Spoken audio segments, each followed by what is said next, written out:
बिस्मिल्लाहिर्रहमानिर्रहीम, अस्सलाम वालेकुम। प्रोग्राम कैपिटल व्यू में मैं हूं आपके साथ मिशल बुखारी। प्रोग्राम में हमारे साथ मौजूद हैं शहजाद रज़ा। अस्सलाम वालेकुम। अस्सलाम वालेकुम। कैसे हैं क्या शहजाद? हाल है? खैरियत से? नाज़रीन, आज वज़ीर आज़म इमरान खान साहब ने अवाम के साथ एक बार फिर टेलीफोनिक रब्ता किया, बराह रास्त उनके साथ गुफ्तगू की, उनके सवालों के जवाब दिए, उनके मसाइल सुने और मुख्तलिफ बहुत अहम जो पहलू हैं उनके हवाले से गुफ्तगू हुई, जिसमें कोविड-19 के हवाले से बात थी, पाकिस्तान के अंदर इसकी जो हिकमत अमली फर्स्ट वेव से लेकर अब तक अपनाई गई है और इसकी दुनिया में किस तरह से पज़िराई इसको हासिल हुई, इसके हवाले से गुफ्तगू की। और सिंध के अंदर जो अब इस वक्त गवर्नमेंट जो है वो लॉकडाउन जिस तरह से उसका नफाज हुआ है उसके हवाले से भी उन्होंने बात की। वैक्सीनेशन प्रोसेस के हवाले से बात की, इसकी अहमियत को उजागर किया। उन्होंने अपील की उन्होंने लोगों से कि ये कितना ज़रूरी है इस वक्त, अगर हम कोविड से बचना चाहते हैं तो इसके लिए वैक्सीनेशन ही वाहिद हल है। इसके अलावा जो मुल्क में कानून के हवाले से, कानून की जो अमलदारी है, जो कमज़ोर आदमी को जो है उसके लिए तमाम हुकूक प्रोवाइड करना, उसकी ख़ास तौर पर सेफ्टी, उसको इस मुल्क को उसके लिए महफूज बनाना, इसके हवाले से उन्होंने गुफ्तगू की। PTI का, पाकिस्तान तहरीक इंसाफ की हुकूमत का जो विजन है, वज़ीर आज़म इमरान खान साहब का जो विजन है और जो नए पाकिस्तान के हवाले से जो वो चाहते थे जो कुछ करना, उस पर किस हद तक अमल दरामद हुआ, इस हवाले से भी उन्होंने गुफ्तगू की और वो क्या कुछ करना चाहते हैं इस हवाले से भी उन्होंने बात की। उसमें नूर मुकद्दम का जो केस है और इस तरह के जो केसेस सामने आए हैं जिसमें कानून को अपने हाथ में लिया लोगों ने, उसके हवाले से भी उन्होंने गुफ्तगू की। उन्होंने कहा कि मैं इस केस को भी खुद देख रहा हूँ। इसके अलावा जो बहुत ही एक और अहम जो मामला था वो उन्होंने जो महंगाई है उसके हवाले से भी बात की और पाकिस्तान के हवाले से जो एक रिव्यू आया है सामने जिसमें कॉस्ट ऑफ लिविंग के हवाले से पाकिस्तान जो है उसको सस्ता तरीन मुल्क करार दिया गया है। इस हवाले से फिर फारूक हबीब साहब की एक ट्वीट भी है, उस पर भी हम बात करेंगे। लेकिन सबसे पहले कोविड-19 के ऊपर बड़ा फोकस रहा वज़ीर आज़म साहब का। इसी हवाले से हमें ज्वाइन किया डॉक्टर यास्मीन राशिद साहिबा ने, उनको हम गुफ्तगू में शामिल करेंगे। बहुत शुक्रिया डॉक्टर साहिबा आपके वक्त के लिए। डॉक्टर साहिबा, वज़ीर आज़म साहब ने भी आज ये कहा, एक बार फिर उन्होंने इस बात पे जोर दिया और ये बात दोहराई कि वैक्सीनेशन ही वाहिद हल है। लेकिन साथ में उन्होंने ये भी बताया कि 3 करोड़ अफराद जो हैं उनको अब तक वैक्सीनेट किया जा चुका है। 22 करोड़ की आबादी अगर बच्चों को हम निकाल दें तो अभी तो बहुत तादाद बाकी है जिनको भी वैक्सीनेट नहीं किया गया। सो आप समझती हैं कि जो रफ्तार है ये ठीक है या इसको मजीद तेज करने की जरूरत है? डॉक्टर साहब। हाँ, मेरा ख्याल है जहाँ तक रफ्तार का ताल्लुक है उसके अंदर तो बहुत बेहतरी आ गई है। जी। अब अगर मैं आपको बताऊं कि 11 करोड़ की आवाम जो है वो पंजाब के अंदर है, तो उसमें एक तकरीबन 1 करोड़ 60 लाख से ज्यादा लोगों को वैक्सीनेट कर दिया गया है फर्स्ट वैक्सीनेशन। और मेरा ख्याल है कि 1 करोड़ 30 लाख को तकरीबन दोनों डोजेस मिल गई। जी। हमारा हदफ ये है और ये एनसीओसी की बिल्कुल एक सही डिसीजन है कि जो कुंजान आबादी वाले शहर जिस तरह के लाहौर है, रावलपिंडी है, फैसलाबाद है, गुजरांवाला और मुल्तान, उन पे हमने इस वक्त अपना बहुत ज्यादा फोकस करके, क्योंकि यहाँ ही आपको सबसे ज्यादा तादाद मरीजों की दिखाई देती है। पूरे पंजाब की एक तरफ नंबर होता है और लाहौर अकेले का एक तरफ नंबर होता है। तो हमने ये कोशिश कर रहे हैं कि इंशाल्लाह 14 अगस्त तक 40% आबादी जो 18 साल से ज्यादा उम्र की है उनको वैक्सीनेट कर दिया जाए। उस सिलसिले के अंदर आपको पता है कि हमने जो मुहिम शुरू की है वो महल्ले महल्ले घर घर तक जाके लोगों को मोबिलाइज करके और वैक्सीनेट किया जा रहा है। और अल्हम्दुलिल्लाह कल के दिन में पंजाब के अंदर को तकरीबन 5.5 लाख लोगों को वैक्सीनेट किया गया।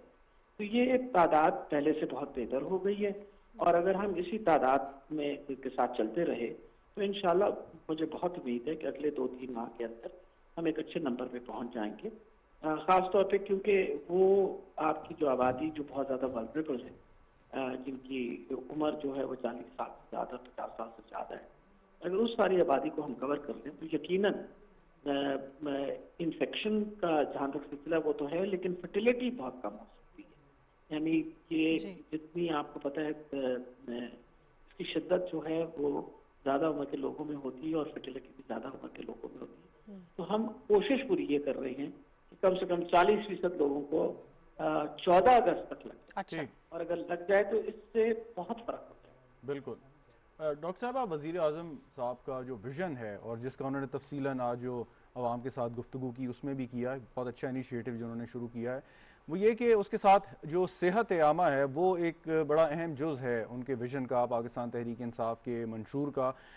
सवाल ये है कि आप बहुत सारे इनिशिएटिव लिए हैं लोगों की सेहत आमा बेहतर करने के लिए, लेकिन ये जो चैलेंज है कोविड-19 का, इससे कितना इफेक्ट हुआ है वो, और वो जो वज़ीर आज़म कहते हैं कि जब मुकम्मल करेगी हुकूमत अपनी मुद्दत तो वाज़े तौर पे तब्दीली नज़र आएगी, लेकिन ये एक बीच पे एक आफत आ गई है। सो इससे जो आपके बाकी काम थे लोगों की सेहत आमा के ऊपर करने थे, वो कितने मुतासिर हुए और उसको कैसे डील कर रहे हैं? यकीनन पेंडेमिक की वजह से फर्क तो जरूर पड़ा, लेकिन अल्हम्दुलिल्लाह जो हमने तहिया किया हुआ था उसके ऊपर मुसलसल काम हो रहा है। यानी सबसे अहम चीज तो ये थी कि हेल्थ कार्ड्स जो कि इमरान खान साहब का वादा था सारी कौम से कि भाई हम पूरी कोशिश करेंगे कि सेहत सहूलत जो है उसको फैसिलिटेट किया जाए, तो जो सबसे बड़ी फैसिलिटी है वो हेल्थ कार्ड्स की फैसिलिटी है। और अल्हम्दुलिल्लाह इस वक्त हम तकरीबन 85 लाख से ज्यादा फैमिलीज को पूरे पंजाब में दे चुके हैं, और जिसमें खास तौर पे वो दो जो सबसे गरीब तरीन इलाके हैं, यानी एक तो टीजी खान डिस्ट्रिक्ट और जिनमें जरा गुर्बत की तादाद ज्यादा थी वो साहिवाल डिवीजन और टीजी खान डिवीजन। इनमें साथ के साथ जिले जो हैं यहाँ 100% यानी हर फैमिली के पास सेहत का कार्ड है, यानी जिसकी 7,20,000 रुपए अमाउंट है जो कि उनकी सेहत के ऊपर खर्च की जा सकती है, तो जो कि हुकूमत उसकी इंश्योरेंस पे कर रही है। अब खान साहब की ये विजन है कि इस दिसंबर तक इंशाल्लाह जो 2,93,00,000 फैमिलीज हैं पूरे पंजाब के अंदर, उनको सबको ये सहूलत दे दी जाए, और उसमें हम मुसलसल काम कर रहे हैं। इस वक्त फेडरल गवर्नमेंट के साथ मिलके इसकी बाकायदा वो क्या कहते हैं बिड्स वगैरह हो रही हैं, कंपनीज के साथ नेगोशिएट किया जा रहा है, और उम्मीद है कि इंशाल्लाह सितंबर के महीने तक ये सारा काम मुकम्मल होके और अक्टूबर नवंबर में हम इंशाल्लाह इन कार्ड के ऊपर काम करना शुरू कर देंगे ताकि पूरे पंजाब को ये कार्ड मिल जाए। ये तो एक तरफ की बात। दूसरा है कि नए अस्पताल, आपको पता है कि पाकिस्तान जो है वो सस्टेनेबल डेवलपमेंट गोल्स का सिग्नेचर, और उसमें सबसे अहम जो हमने एग्रीमेंट में वादा किया हुआ है वो ये है कि हम अपनी शरह खवातीन की ज़चगी के दौरान और इन्फेंट मोर्टालिटी यानी जो बच्चों की वफाती है उसमें निस्फ कमी लेके आएंगे। उस सिलसिले के अंदर जो सबसे बड़ा कदम उठाया गया वो ये है कि हम तकरीबन अब 8 नए मदर एंड चाइल्ड हॉस्पिटल जो हैं वो बना रहे हैं। लाहौर के अंदर सबसे बड़ा अस्पताल 650 बेडेड गंगाराम अस्पताल के साथ अटैच मदर एंड चाइल्ड अस्पताल जो कंस्ट्रक्ट किया, अगली जून में इंशाल्लाह वो फाल हो जाएगा, यानी उसको उस पर बहुत तेजी से काम हो रहा है। इस तरह मियाँवाली के अंदर मदर एंड चाइल्ड हॉस्पिटल जो है वो इंशाल्लाह अगली जून में फाल हो जाएगा। नए अस्पताल जो हैं वो राजनपुर, अपना लिया, भावल नगर, अटक, मुल्तान, ये नए अस्पताल शुरू हो रहे हैं। मिस्टर 2 जो कि तकरीबन मेरा ख्याल है 50 साल के बाद पहली दफे इतना बड़ा अस्पताल जो मुल्तान में बनना शुरू हुआ है, वो भी इंशाल्लाह के साल तक फाल हो जाएगा, और कार्डियोलॉजी का हॉस्पिटल टीजी खान में बनता है। चलें, बड़ी अच्छी बात है डॉक्टर साहिबा कि पैरेलल, ज़ाहिर है कोविड की वजह से बड़ा मसला हुआ और बाकी हेल्थ का जो पूरा सिस्टम है उसके ऊपर इफेक्ट हुआ, लेकिन उसके बावजूद पैरेलल जो है वो दूसरी तरफ भी काम हो रहा है। बड़ी अच्छी बात है, बड़ी खुशाइन बात है। आपने सारी डिटेल्स बल्कि बता दी नए अस्पतालों के हवाले से भी। अच्छा डॉक्टर साहिबा, हमने माना कि अब तमाम सूबे जो हैं वो खुद मुख्तार हैं, डिसीजन खुद ले रहे हैं। आज वज़ीर आज़म साहब ने सिंध के हवाले से कहा और ये भी कहा कि जो हमारी स्ट्रैटेजी शुरू से हमने अपनाई वो पूरी दुनिया उसको सराह रही है। लॉकडाउन जो है इसका हल नहीं है, ये वक्ती हल है, उससे जाहिर है कि लोगों का रोजगार मुतासर होता है, लोग भूखे मर सकते हैं। और सिंध के हवाले से भी उन्होंने नापसंदीदगी का इजहार किया जो वहाँ पर इकदाम उठाए जा रहे हैं। आप समझती हैं कि जो स्ट्रैटेजी पंजाब में अपनाई गई वही सिंध में भी अपनाई जा सकती थी? क्या कोऑर्डिनेशन की कमी है, या आप समझती हैं कि वहाँ पर केसेस बढ़ने की कुछ और वजह है? मेरा ख्याल है जी, एक जो सबसे बड़ा फायदा हमें हुआ है कि एमसीओसी के बनने से एक कोऑर्डिनेटेड और एक कोलैबोरेटिव एफर्ट जो है वो सारे सूबों और फेडरल गवर्नमेंट के साथ मिलकर किया गया, और जो मेरा ख्याल है सबसे बड़ा इसमें मेरी कामयाबी ये है कि डेटा जो है ना हमारे पास मौजूद है, जी। और उसके बारे में लाख लोग कहेंगे ये डेटा ऑथेंटिक नहीं है, फला नहीं है। मेरा ख्याल है इतना बड़ा डेटा कलेक्शन शायद ही कोई और मुल्क इस तरह बोस्ट कर सके कि हमें पता हो एग्जैक्टली कितने नंबर ऑफ पेशेंट्स जो हैं वो सामने आ रहे हैं, कितनी तादाद जो है अस्पतालों में दाखिले की बढ़ रही है, कितनी आपके वेंटिलेटर्स ऑक्यूपाई हो रहे हैं। ये बहुत बड़ी बात है जिस तरीके से इस पे काम हो रहा है। और क्योंकि हम सारे मिलके आपस में जब बात करते हैं, और हमेशा सोचा जाता है जब आप इज्तिमाई सोच से काम करते हैं तो बेहतर फैसले आते हैं सामने। और ये इज्तिमाई सोच के मुताबिक हमेशा मैं जब मीटिंग में बैठी हूँ तो हमारे साथ सिंध की हेल्थ मिनिस्टर भी होती हैं, और अपना खैबर पख्तूनख्वा के मिनिस्टर होते हैं, और बलूचिस्तान के मिनिस्टर होते हैं, और सब हम अपने ओपिनियंस देते हैं। कंसेंसस एक डिसीजन होती है, और उसका देखा गया है कि ओवर द लास्ट 2 इयर्स, जब से ये कोविड का यानी 1.25 साल तो होने को आ रहे हैं, कि जब से ये कोविड की वबा शुरू हुई है, इस कोलैबोरेटिव एफर्ट से और एक यूनिफॉर्म प्रोटोकॉल जो हम ट्रीटमेंट के लिए इस्तेमाल कर रहे हैं, उसका डेफिनेटली फायदा हुआ।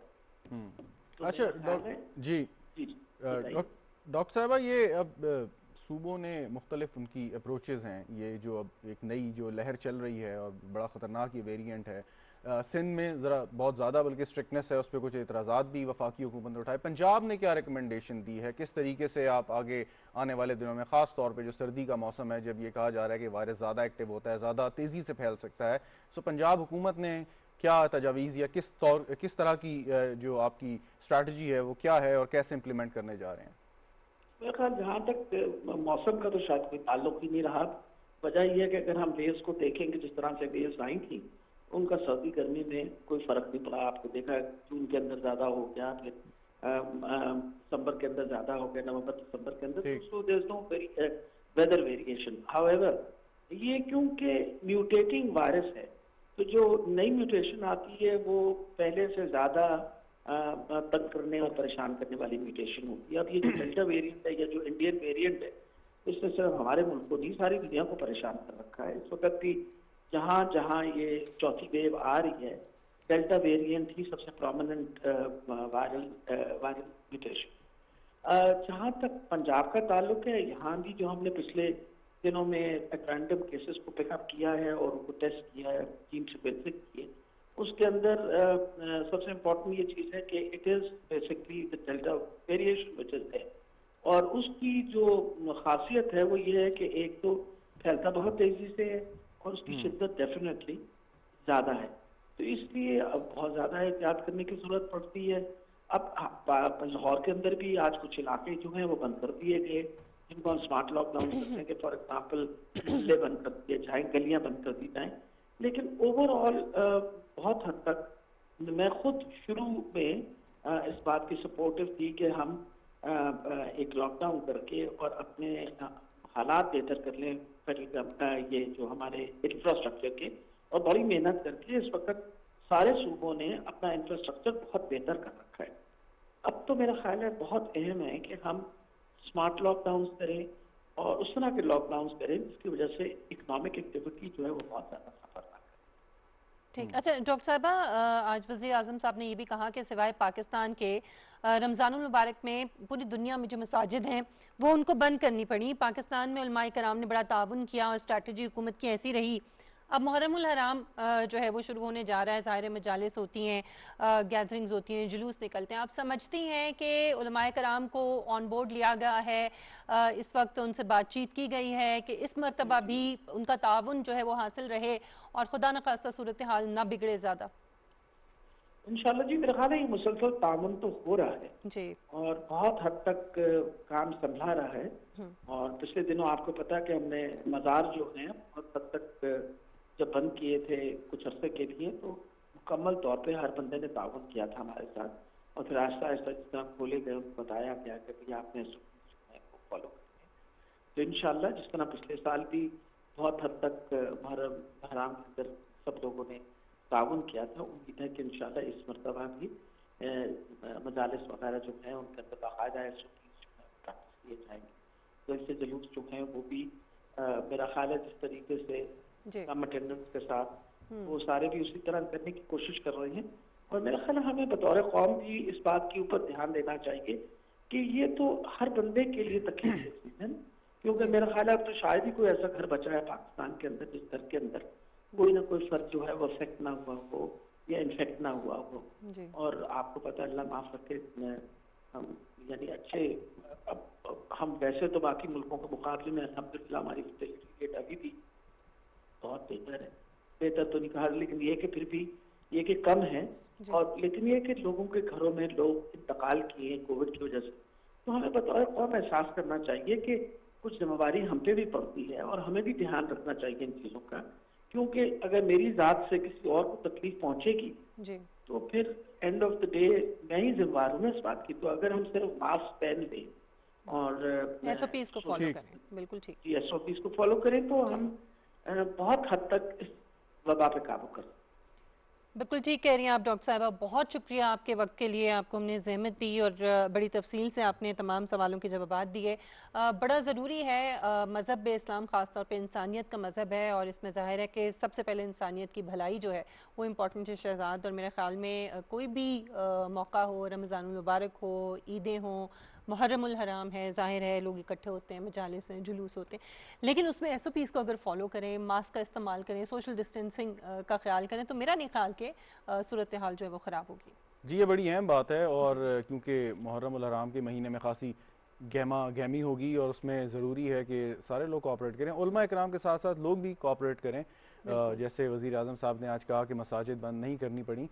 देखें, कुछ वाक़यात होते रहेंगे, स्पोरेडिक इंसिडेंट्स, वायलेशन होती रहेंगी इक्का दुक्का, लेकिन वो सारे का सारा जो एक निज़ाम है वो कोलैटरल डैमेज नहीं होना चाहिए। अगर एक दो जगह वायलेशन हो रही है तो बिल्कुल स्पेसिफिकली उनके खिलाफ कोई, अगर आपने कानून के मुताबिक कार्रवाई करनी है, लेकिन बाकी जो लोग एसओपीज़ पर या कानून को हाथ में नहीं ले रहे, उस पर अमल कर रहे हैं, तो मेरे ख्याल में इतनी रिलैक्सेशन मिलनी चाहिए। और बड़ा मुश्किल है, जैसे एक प्रोग्राम में हमारे डिस्कस भी हुआ था कि जब आप सियासी जलसे जुलूसों पर पाबंदी नहीं लगाएंगे, उनको इजाज़त देंगे, तो मजहबी इज्तिमात जो हैं उन पर पाबंदी लगाना बहुत मुश्किल है, लोग इसको तस्लीम नहीं करेंगे। और बिल्कुल ठीक स्ट्रैटेजी है मेरे ख्याल में ये। और पाबंदी लगाना, जैसे कि आज खुद वज़ीर आज़म साहब ने कहा कि लॉकडाउन या बिल्कुल पाबंदी लगा देना जो है ये कहीं किसी भी तरह से दानिशमंदी नहीं है, बल्कि एहतियात और जो वैक्सीनेशन है और साथ साथ एसओपीज़ को फॉलो करना है, इसी के ज़रिए हम बच सकते हैं कोविड से। और बड़ा ज़रूरी है कि इस पर अमल दरामद किया जाए। मज़ीद भी कुछ बहुत अहम पहलुओं के हवाले से आज वज़ीर आज़म साहब ने गुफ्तगू की, हम इस पर बात करेंगे एक ब्रेक के बाद। हमारे साथ रहिए।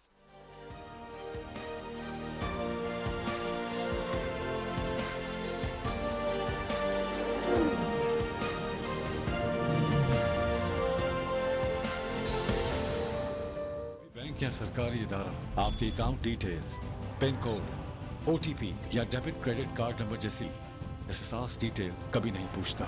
अगर कोई कॉल, ईमेल या एसएमएस के जरिए आपसे ये डिटेल मांगता है तो ये आपकी जिम्मेदारी है कि आप उस कॉल की तमाम डिटेल अपने बैंक के कॉल सेंटर को पहुंचा दें। तो फिर आए मिलकर इन जालसाजों को पकड़ते हैं। A public service message by Pakistan Banks Association.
They achieved their UN climate action goals, which calls for urgent actions to combat climate change 10 years before the deadline.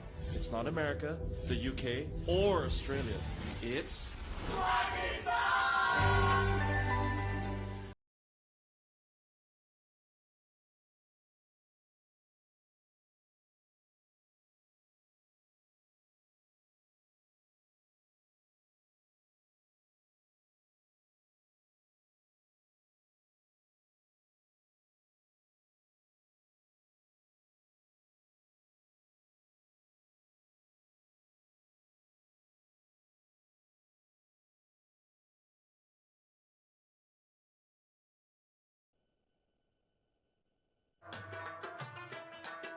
जो अल्लाह ने पाकिस्तान में डाइवर्सिटी दी है और जो आगे इंशाल्लाह जो हम पाकिस्तान का आगे मुस्तकबिल देख रहे हैं, ये टूरिज्म हमें फॉरेन एक्सचेंज भी लेके आएगा और टूरिज्म सबसे ज़्यादा लोगों के लिए नौकरियां देगा।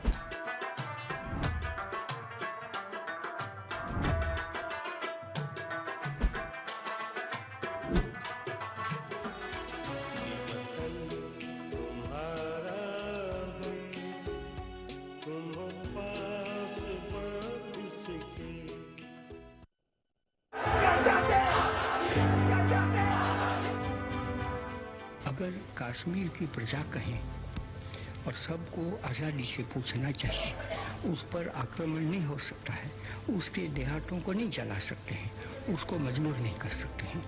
आराम से आज़ादी से प्रजा कहें कि हम तो पाकिस्तान में जाना चाहते हैं, तो कोई ताकत नहीं है दुनिया में कि जो उनको पाकिस्तान से रोक सकती है। ऐसे अगर प्रजा कहे, भले मुसलमान की आबादी बड़ी है और मुसलमान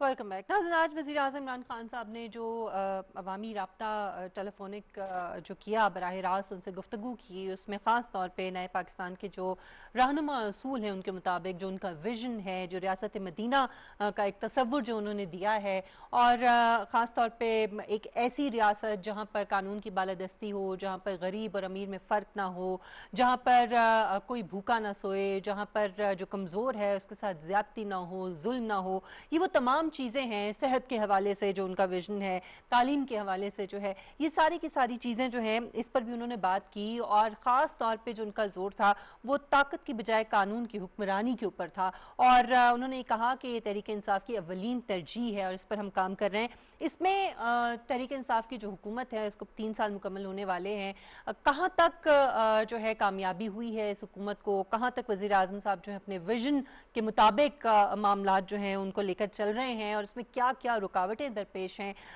इसी हवाले से हम गुफ्तगू करेंगे। और हमें ज्वाइन किया है सीनियर सहाफ़ी और तज्ज़ियाकार आमिर ज़िया साहब हमारे साथ मौजूद हैं। बहुत शुक्रिया आमिर साहब आपके वक्त के लिए। आमिर साहब, ये तो हम सुनते हैं बार बार, और हमें इस पर वज़ीर आज़म साहब की नीयत पे या जो वो कोशिशें कर रहे हैं उस पर हमें कोई शक नहीं है, लेकिन मैं आपसे चाहूँगी कि अगर आप इसके ऊपर थोड़ा सा तबसरा कर दें कि जो इस वक्त सूरत हाल है, हम वाक़यात भी देख रहे हैं बड़े अफसोसनाक जो सामने आते हैं आए रोज़, कानून के हवाले से अभी नूर मुकद्दम का वाक़या सामने आया, इससे पहले डोमेस्टिक वायलेंस के वाक़यात, फिर जो रेप्स हो रहे हैं, बच्चे उसकी ज़द में हैं। आप समझते हैं कि वज़ीर आज़म साहब कोशिश कर रहे हैं, लेकिन इसमें रुकावटें हैं, वो क्या रुकावटें हैं?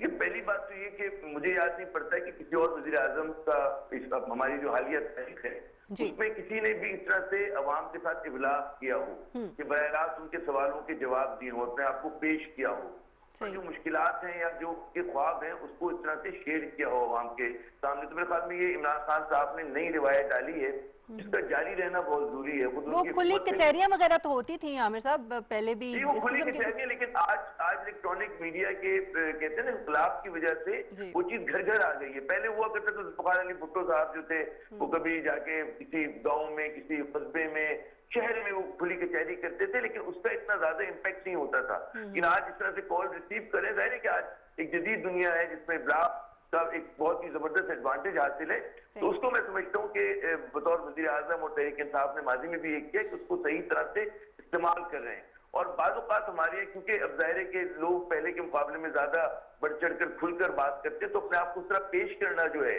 अवाम के सामने लाइव प्रोग्राम में, मेरे ख्याल में एक चैलेंजिंग काम है, और जिसके ऊपर मैं समझता हूँ कि मुबारकबाद के मुस्तहिक़ है कि जिन्होंने प्लान किया, मनसूबाबंदी की इस चीज की और एग्जीक्यूट किया। पहली बात। दूसरी बात ये कि जी रुकावटें क्या है, जाहिर है कि देखिए उनके इस विजन से किसी को खिलाफ नहीं हो सकता कि मुल्क में सस्ता और फौरी इंसाफ हो, यहाँ पर जो है कोई भूखा ना सोए, यहाँ पर लोगों को ताकतवर जो है वो कानून के जाल को तोड़ के ना निकले। लेकिन सवाल ये पैदा होता है कि इसमें मुश्किलात क्या हैं।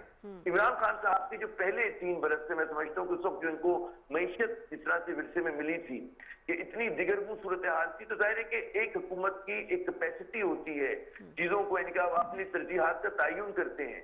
तो मैं कहता पहले 3 बरस जो ज्यादा फोकस रहा वो इस बात पे रहा कि मईशत को किसी तरह से आप पटरी पे लेकर आए, और उसके लिए बड़े सख्त फैसले करने पड़े, ऐसे फैसले करने पड़े कि जो गैर मकबूल फैसले थे, क्योंकि आपको वो इस्लाहात का प्रोसेस जो था उसको सामने लाना था। नतीजतन हम देखते हैं कि अब जो है मईशत आहिस्ता आहिस्ता सांस लेने लगी है, माशी सरगर्मियां बढ़ गई हैं। अब बचे अगले 2 साल, उन 2 सालों में जो फिर अवाम से वक़्त रखते हैं, जिसमें सबसे बड़ी तवक्को कि अगर अवाम को फौरी और सस्ता इंसाफ फराहम कर दिया जाए तो एक बहुत बड़ा एहसान होगा। आपको पता ही है मुझसे बेहतर कि यहाँ पर मुकदमा शुरू होता है पोते के जमाने में, तो पता है या दादा के जमाने में मुकदमा शुरू हुआ तो पड़पोते के जमाने में उसका फैसला आ रहा होता है, यानी कि 10 साल 20 साल 30 साल जो है मुकदमा, छोटे छोटे मुकदमा के गरीब आदमी तो तस्वुर ही नहीं कर सकता कि उन महंगे वकला को अफोर्ड कर सके। तो पहली बात तो यकीनन ये एक चैलेंजिंग टास्क, तो फिर हमें समझना ही चाहिए कि ये हुकूमत जो है जाहिर है कि एक जमहूरी हुकूमत है, कोई इनकलाबी हुकूमत नहीं है कि वो अपनी मर्जी से मतलब हर चीज को तहोबाला कर दे। 2/3 मेजोरिटी भी नहीं है, तो कानून साजी के लिए जो पीटीआई के पास जो टूल्स है मेरे ख्याल में अभी वो इतने ज्यादा नहीं, उसके बावजूद भी हुकूमत बहुत कुछ कर सकती है जो अगले 2 साल में। सबसे बड़ा चैलेंज क्यों नहीं हो सका, उसकी मेरी तो यही वजह में आती है कि हमारे यहाँ लोग कहते हैं जी स्टैब्लिशमेंट तो हमारी हर जगह पे, पोलिटिकल स्टैब्लिशमेंट हो, वकला की स्टैब्लिशमेंट हो, मीडिया की स्टैब्लिशमेंट हो, वो बहुत मजबूत है और रिफॉर्म्स के खिलाफ है, और वो रिफॉर्म्स के ऊपर कायल करना एक डेमोक्रेटिक कंट्री के अंदर, उसके ऊपर आपको कंसेंसस बिल्ड करना ये एक तवील मुद्दती काम होता है। या तो अगले इलेक्शन में 2/3 मेजोरिटी के साथ हैं और आप एकदम बुलडोज करते हैं उन चीजों को, वरना इस काम में बड़ा सब्र आजमा काम है, ख्वाब आपके जो भी हो, लेकिन लोग उसमें रुकावटें खड़ी करते रहेंगे। जी अच्छा आमिर साहब, ये आपने सही कहा कि 2 साल रह गए हैं और 2 साल के अंदर जो डिलीवरी होगी वही अवाम तक वो लेके जाएंगे। पाकिस्तान तहरीक इंसाफ उसकी बुनियाद पर उन्होंने इलेक्शन लड़ना है, और अगर कारकर्दगी अच्छी होगी और अवाम को सेटिस्फाई करेंगे तो शायद दोबारा भी हुकूमत में आ सकते हैं। तो अगले 2 साल में आपको नज़र क्या आ रहा है? जैसे वज़ीर आज़म साहब ने भी कहा कि आप 5 साल मुकम्मल होने दें, फिर तब्दीलियाँ देखें क्या हैं। तो आपके ख्याल में अगले 2 साल जो हैं ये बड़ी तब्दीलियों के हैं, और जो ऐसी तब्दीलियाँ जो नज़र भी आएंगी पॉजिटिव वे में? अगर अमली तौर पे देखा जाए कि बहुत ज्यादा तवक्कुआत मेरे ख्याल में, मैं अगर एडवाइस करूं कि जी हुकूमत को बुलंद नहीं करनी चाहिए अवाम को, बल्कि ये बताना चाहिए कि मुस्बत तब्दीलियों की राह में रुकावटें क्या है, क्योंकि मुझे रुकावटें बहुत नजर आ रही है। देखिए इस मुल्क में सियासी अदम इस्तेकाम, मतलब इस खिलाफ का जो किरदार है कि आप मतलब सबसे बड़ा तहरीक इंसाफ का जो एजेंडा है वो इंसाफ है। हमने क्योंकि कानून हमारे यहाँ इस तरह का गोरख धंधा है कि उसमें फौरी इंसाफ नहीं हो पा रहा, तो हम देखते हैं कि वो इंसाफ की गाड़ी भी जो है वो रुकी हुई है। जो बड़े बड़े मछलियां थी, कोई मुल्क से बाहर चला गया, कोई जो है जमानत पर रहा है, अब किसी को शक शुबा नहीं बहुत सारों को कि जी व्हाइट कॉलर क्राइम को इस मुल्क में साबित करना बहुत मुश्किल है। गुजार के हम देखते हैं कि वो हम जो कत्ल का मुकदमा होता है वो 20 साल चलता है, तो व्हाइट कॉलर क्राइम और ज्यादा मुश्किल है। तो वो एक दिक्कत रही है कि जी आप इंसाफ के एजेंडे को, गो के इमरान खान साहब का कमिटमेंट है इस चीज के ऊपर, और तहरीक इंसाफ का बुनियादी सतून है इंसाफ करना, लेकिन उस पर अमली जामा नहीं पहना पाए। उसके लिए आपको रिफॉर्म्स की जरूरत है, और रिफॉर्म्स जो है उसके अंदर इनको एक्सप्लेन करना चाहिए हुकूमत को कि जी इतना आसान काम नहीं है। क्योंकि हमारे यहाँ फर्ज करें आप ऐसा कानून साजी करते हैं तो आप देखिए कि वकील खुद एज ए स्टेक होल्डर आपके सामने खड़े होंगे, हंगामा कर रहे होंगे। अभी जो है यहाँ पर मीडिया रिफॉर्म्स की बात की है चौधरी हुसैन साहब ने, लेकिन आप देखें कि मीडिया एस्टेब्लिशमेंट उस चीज के ऊपर राजी नहीं हो रही है। ठीक है ना, जो चीजें करने की है उसके ऊपर आपको दिक्कत का सामना करना पड़े, तो रास्ता बहुत कठिन है।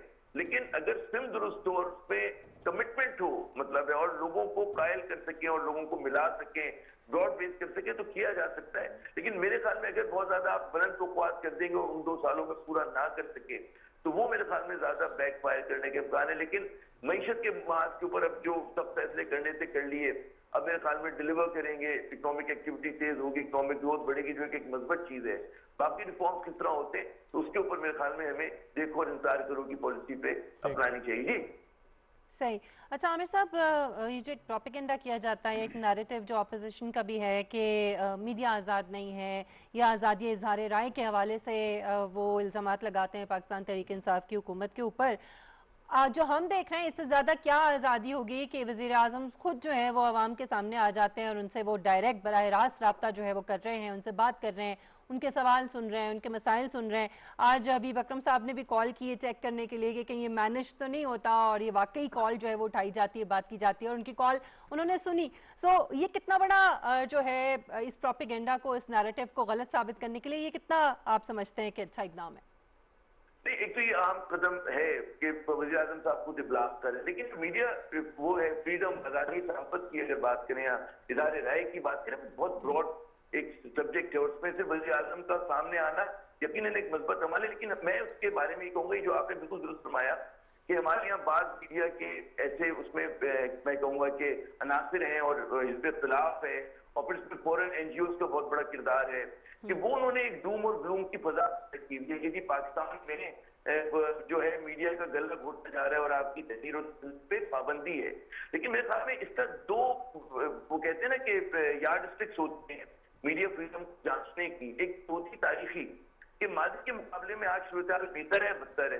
तो मैं समझता हूँ, मुझे मैं नहीं कहता कि बिल्कुल परफेक्ट हालात हैं, चैलेंजिंग हालात हर दौर में मीडिया में होते हैं, अमेरिका में भी है, बरतानिया में भी, उसके अपने इशूज हमारे में हैं।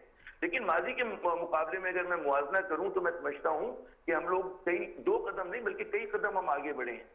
एक तो ये बात, और उसमें आप देख लें कि वो जो 60s में जो स्टाइफल करते थे, 80 की दिहाई में जो ज़िया-उल-हक साहब का दौर था, 90 की दिहाई में हमने देखा था, तो उसके मुकाबले में हम लोग बहुत आज के दौर में बहुत आगे आ गए। अब कोई गेट कीपर्स ऑफ इंफॉर्मेशन आपकी खबर को, आपकी तस्वीर को, आपके मजमून को रोक नहीं सकते। अगर चैनल नहीं लेगा तो आप यूट्यूब पे कह देंगे होगा। एक बात। दूसरी बात ये होती है कि आप मुआवजा करते हैं अपने जिस जुग्राफियाई खित्ते में रहते हैं, अपने तकाबुल करते हैं अपने इर्द गिर्द के मालिक से। तो आपको पता है भारत से आप मुआवजा करें, हम हेड एंड शोल्डर अबव हैं उनसे। मगरिब में हमारे ईरान और अफगानिस्तान है, आप उनसे बहुत बेहतर हैं। चीन शायद उनके एक अलग निजाम है, मैं उसकी बात नहीं करता। 50,000 मुसलमान ममालिक हैं, मुझे बताइए किस मुल्क में पाकिस्तान से ज्यादा इज़हार राय की आजादी है? अच्छा, फिर इसी तरह आप मशरिक़ वस्ता की अगर हमने बात की, मशरिक़ बईद की बात करें, सिंगापुर की बात करें, साउथ कोरिया की बात, तो मैं समझता हूँ पाकिस्तान जो है एक तरह का कहते हैं ना बीकन ऑफ प्रेस फ्रीडम है। दुनिया के हर मुल्क में कुछ ना कुछ रेड लाइंस होती हैं। अमेरिका में भी पिछले दिनों एसोसिएटेड प्रेस ऑफ अमेरिका की एक रिपोर्टर को निकाला गया इसलिए कि उसने ट्वीट कुछ किए थे सोशल मीडिया पे पैलेस्टीनियंस की हिमायत में, वो भी जब वो तालिब इल्म थी खातून, तो वो जैसे हॉलोकॉस्ट पे बर्दाश्त नहीं करते, उनके जो अपने नॉर्म्स हैं, इसी तरह कुछ रेड लाइंस हमारी भी हैं। तो अगर मैं कहता हूँ जी 100 नंबर है प्रेस फ्रीडम के, तो पाकिस्तान को उसमें से 90 से 95% नंबर हमें मिलते हैं। सही, आप समझते हैं कि बहुत बेहतर हालात जो हैं वो इस हवाले से पाकिस्तान के अंदर हैं। बहुत शुक्रिया आमिर रज़ा साहब आपके वक्त के लिए। और नाज़रीन, 70 साल का जो एक राइट सिस्टम है पाकिस्तान के अंदर, जाहिर है कि रियासत मदीना के हवाले से जो बात करते हैं, जो विजन है वज़ीर आज़म इमरान खान साहब का, और जो नए पाकिस्तान के जो उसूल जो वो बयान करते हैं, जहाँ पर बहुत ज़्यादा जो है बेहतरी होगी और कोई फ़र्क नहीं होगा गरीब में, अमीर में, कमज़ोर आदमी जो है उसके ऊपर जुल्म नहीं होगा, ज़्यादती नहीं होगी, कानून की बालादस्ती होगी। ये जाहिर है रुकावटें मौजूद हैं और इन रुकावटों को अबूर करते टाइम लगेगा, लेकिन हम उम्मीद करते हैं कि जल्द अज जल्द जो अगले 2 साल इस हुकूमत के हैं, जो वज़ीर आज़म साहब ने कहा कि उसमें तब्दीली नजर आएगी, अल्लाह करे कि ऐसा ही हो, उम्मीद हम कर सकते हैं। एक ब्रेक लेते हैं नाज़रीन, ब्रेक के बाद वापस आएंगे और कुछ बात करेंगे इकोनॉमिक इंडिकेटर्स के हवाले से। हमारे साथ रहिएगा।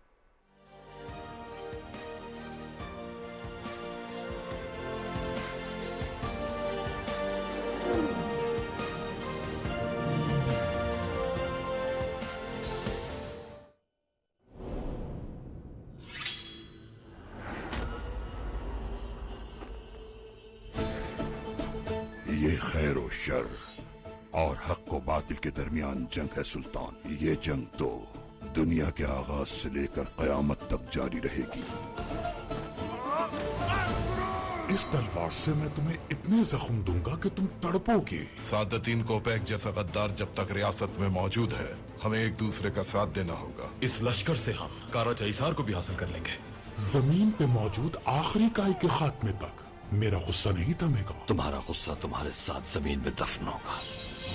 आज का दिन रियासत की खातिर अपनी जान देने वालों के लिए।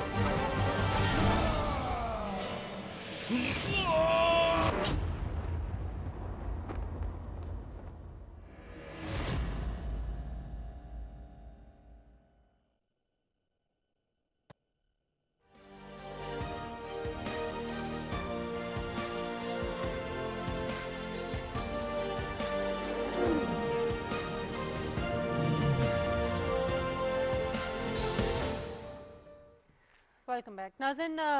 हमने माना कि गुज़श्ता 3 सालों के दौरान जो पीटीआई की हुकूमत है उसमें बहुत सारे ऐसे इकदाम उठाए गए हैं जो बड़े खुशाइंद हैं आवाम की भलाई के लिए, उनकी फलाह बहबूद के लिए।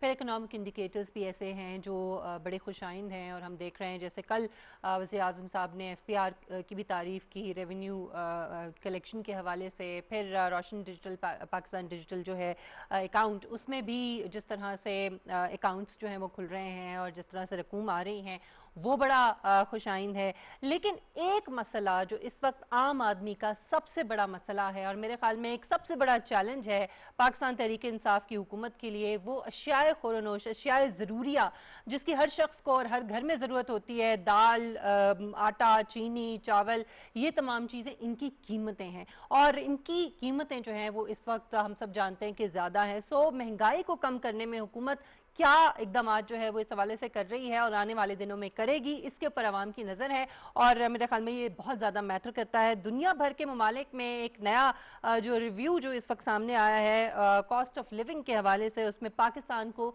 सस्ता तरीन मुल्क करार दिया गया है। सो ये किस लिहाज से इसमें और क्या क्या चीज़ें देखी जाती हैं, क्या जो आपकी पर कैपिटा इनकम है उसको भी मद्देनजर रखा जाता है, इस हवाले से भी हम गुफ्तगू करेंगे। और वज़ीर आज़म साहब ने जो आज बातें की हैं इस पर, कोविड एक बहुत बड़ा चैलेंज था जिसकी वजह से धचका लगा मईशत को और मजीद जो उन्होंने इकदाम किए उस पर उन्होंने बात की। इसी हवाले से गुफ्तगू करने के लिए मैं ज्वाइन किया डॉक्टर खाकान हसन नजीब साहब, इकोनॉमिस्ट हैं, हमारे साथ मौजूद हैं। डॉक्टर साहब बहुत शुक्रिया आपके वक्त के लिए। डॉक्टर साहब बाकी तमाम चीज़ें अपनी जगह, लेकिन जो सबसे बड़ा चैलेंज है इस वक्त हुकूमत को दरपेश वो महंगाई है। आप समझते हैं कि जो इस वक्त सूरत हाल है महंगाई पर काबू पा सकेगी आने वाले दिनों में हुकूमत? Thank you for having me on the show martial.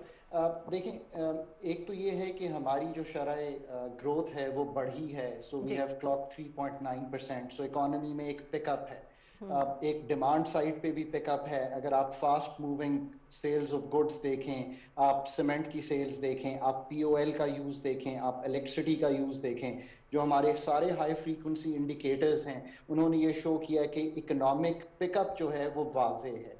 Last year की ग्रोथ टेंटेटिवली 3.9% है। सो इसके साथ साथ जब ये सारा चैलेंज आया है महंगाई का, उसकी 2-3 वजूहात हैं। एक तो वजह ये है कि ग्लोबली भी इकोनॉमीज ने पिकअप किया है। उसके वजह से अगर आप देखें तो जो प्राइसेस हैं, जैसे ब्रेंट की प्राइस है, जो क्रूड ऑयल की प्राइस है, जो सोयाबीन की प्राइस है, जो दालों की प्राइस है, वो इंटरनेशनली बढ़ी है। और कुछ चीज़ों पे हम डिपेंडेंट हैं, जैसे कि तेल पे हम डिपेंडेंट हैं, दालों पे हम डिपेंडेंट हैं, और उसकी वजह से एक इम्पैक्ट जो है वो प्राइसेस में आ रहा है, वो इलेक्ट्रिसिटी में भी दिखाई देता है और वो ट्रांसपोर्ट में भी दिखाई देता है, जिसकी वजह से इन्फ्लेशन जो है वो तकरीबन 9% के इर्द गिर्द है इस पर। इसमें बहुत ही थोड़ी सी कमी हुई है, ये 9.7% से 8.9% पे आई है, but still at an elevated level है। दूसरी चीज जो है जिस पे हुकूमत कर सकती है काम और हो भी रहा है, वो है कि आपकी जो एग्रीकल्चर प्रोडक्टिविटी है, आपकी जो एग्रीकल्चर प्रोड्यूस हैं, जो आपकी मेजर क्रॉप्स हैं, वो सब जो हैं उनकी यील्ड्स बेहतर हों, ताकि आपकी लोकल जो सप्लाई चेन है वो डिसरप्ट ना हो। इसमें अगर आप देखें तो वीट की अच्छी प्रोडक्शन हुई, शुगर की अच्छी प्रोडक्शन हुई, मेज की अच्छी प्रोडक्शन हुई, बट इसके बावजूद हमें इंपोर्ट करना पड़ रही है। इससे एक उम्मीद है कि प्राइस जिस जगह पे है इस जगह पे तकरीबन स्टेबलाइज हो जाएगी। एक चीज और जो कि एग्रीकल्चर में है, जो कि कॉटन है, उसकी शायद प्रोडक्शन लास्ट ईयर अच्छी नहीं हुई थी और हमने 6 मिलियन बेल्स क्लॉक किया था, पर जो इस दफा का डेटा आ रहा है वो भी बेहतर है। सो एग्रीकल्चर जो है वो हेल्प करेगा इस प्राइस स्टेबिलिटी को, जो अगले साल में उम्मीद है कि ये 9% से कम होकर 7 और 9% के दरमियान में आ जाएगी। सो ये है ओवरऑल इस वक्त। अब एक चीज मैं कह दूं कि हुकूमत जो कर सकती थी POL प्राइसेस में इन्फ्लेशन को कम करने में, वो ये थी कि जो PDL और टैक्सेस यानी कि सेल्स टैक्स और PDL है उसको कम करती। इस वक्त PDL को तकरीबन सब चीजों पे जीरो कर दिया गया है। ये 30 रुपए तक हमने इसकी शरह देखी है, इसको जीरो कर दिया गया है ताकि इंटरनेशनल इम्पैक्ट को कम से कम कंज्यूमर पे ले जाया जाए। ठीक ठीक।